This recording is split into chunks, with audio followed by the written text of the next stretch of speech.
Hey there, Sharon Horne-Ellstrom here. Let's talk about how to read someone like a book.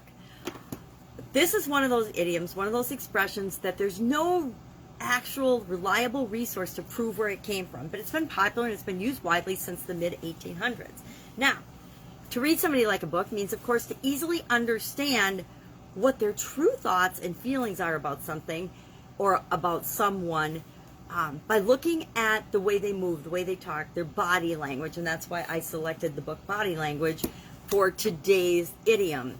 Now, to read somebody like a book, I don't have a lot of experience with this. I do have human, actual, real-life experience reading people, but I've never really read up on or studied body language or how to communicate with people in certain ways. And one of the things I'm working on this year is communication and improving communication. So as part of Abel Beckford's reading challenge, one of the books I'm reading is Body Language. So I haven't read this one yet. I'm hoping that while the kids are gone in Alaska and I'm watching the granddaughters, I have time to do my actual reading the way that Abel taught me on the book Body Language, and I know that I'll get it done. It's my last book actually for the challenge, so I'm feeling pretty good about that. Halfway into the month, and I've got the challenge done with the exception of my last book, which is perfectly appropriate for today's topic. We want to give you some tips, 9 tips actually, from an FBI agent by the name of Lorraine Q, and I hope I'm pronouncing her name correctly, but she writes for Inc. magazine, and she has been an FBI agent for 23 years, and she studied and worked on and now teaches people how to read other people, how to read people and understand what they're thinking, what they're feeling, what their motives are, to try to get information out of them to solve crimes and things like that. Obviously, I've been watching too many FBI shows lately, but how do you do that? She said that there's 9 steps or 9 ways of doing that. The first thing you do is you spend a little time with the person, you create a baseline, you figure out where are they at, what are they doing, what are their normal mannerisms. For example, I talk with my hands a lot. I look all over the place with my eyes, and you'll realize if you've watched any of my videos that that is my baseline. That's just how I always behave. So it's not a sign of if I'm nervous or if I'm telling the truth or if I'm lying. Usually when I'm looking around, I'm trying to remember something and I have to find it in my brain because I can't usually, without the help of massive visual aids, use visual aids to do my videos. So we want to create a baseline. What is the person's behavior? What do they normally behave like? Then we want to, number 2, look for deviations. Look for when they're talking faster or when they're making, and that's why I'm reading the body language book, so I know what some of these things are, when they're behaving in ways that are not normal for them.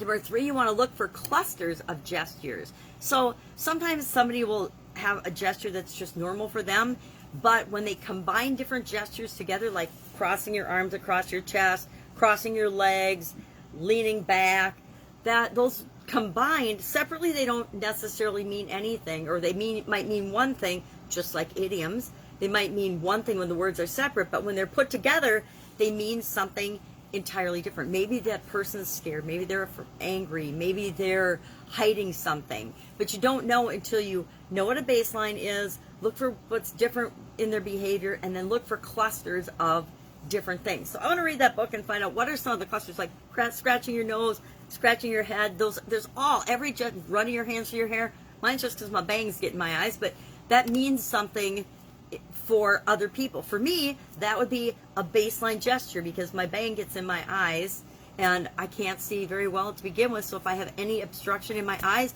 it's super annoying to me. Number 4, we want to compare and contrast their behavior, their body language, their what are they called? Cues, different cues that people do that indicate changes in feelings, changes in thoughts, changes in behaviors. We want to look in the mirror, number 5, and by that it means when we find ourselves paying attention to certain gestures that people use, we ask ourselves, well, how am I feeling? What causes me to use or do that? What causes me to cross my hands and be closed off, or cross my arms and be closed off? What causes me to lean forward or lean into a conversation? What causes me to lean back? And if we act as if and think as if we're looking into a mirror, it helps us to get a view into what that person might be thinking or feeling. Remember, every human being on the planet is different, so you use all of these tips just like anything we learn with our own thinking. We filter everything through our own experience, and then as we learn new things, we apply them and we test them and we tweak them and we make them our own. Number 6, we identify the strong voice. So say we go into a room, a board meeting, and we're in a negotiation. The person that's leading the meeting or the head negotiator might not be the person with the real decision-making power or the real strong voice in the room. And strong does not mean loud. Just because you're the loudest person doesn't mean you're the strongest person or the most influential person in a group. So we want to look for who is the true leader, who is the true ringleader sometimes in different situations. I suppose with her experience, it's been who's the ringleader, who's the brains behind this operation. Number 7, we want to observe how people walk. If we get an opportunity to or a chance to, we want to see how people walk, because walking is an indicator of confidence. It's an indicator of guilt or ease or a bunch of other things. And I'm sure after I read the body language book, I'll know a whole lot more of those.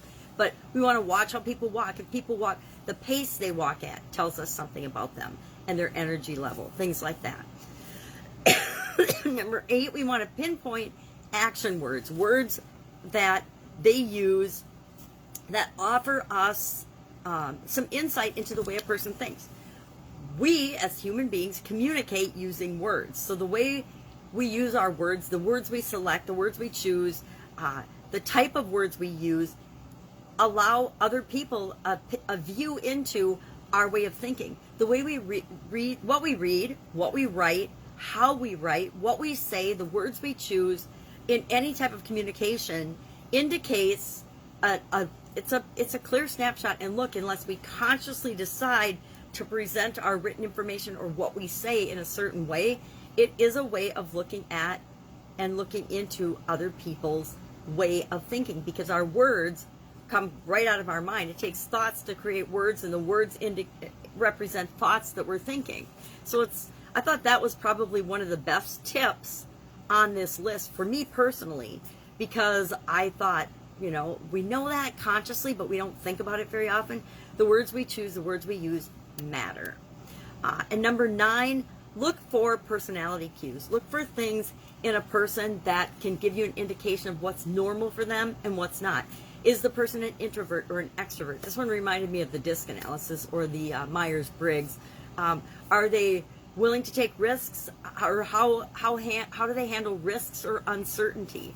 How do they handle what feeds their ego? What makes them feel more confident? What makes them feel less confident?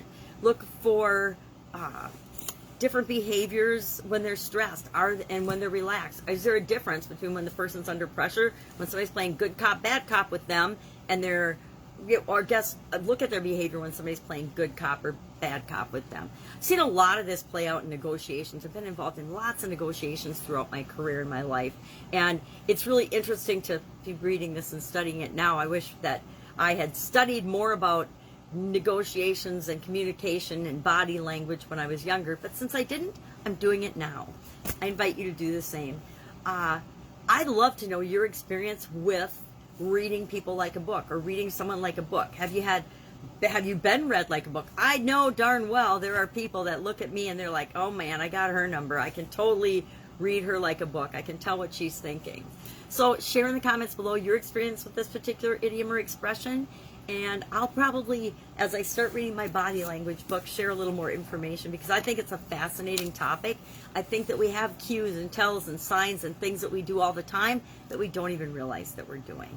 And so I think it'll be interesting to ask myself the questions as I go through that book and say, okay, yeah, I totally do this, or nope, I've never done that before. Oh, I know somebody that does this. And I think what I'll do is I'll go through and I'll think of people that I know of that are a good example of the different things that I'm learning about, so that I can remember and retain that information longer. That's it. Have an amazing day. If I can help you in any way, hit me up in the comments below.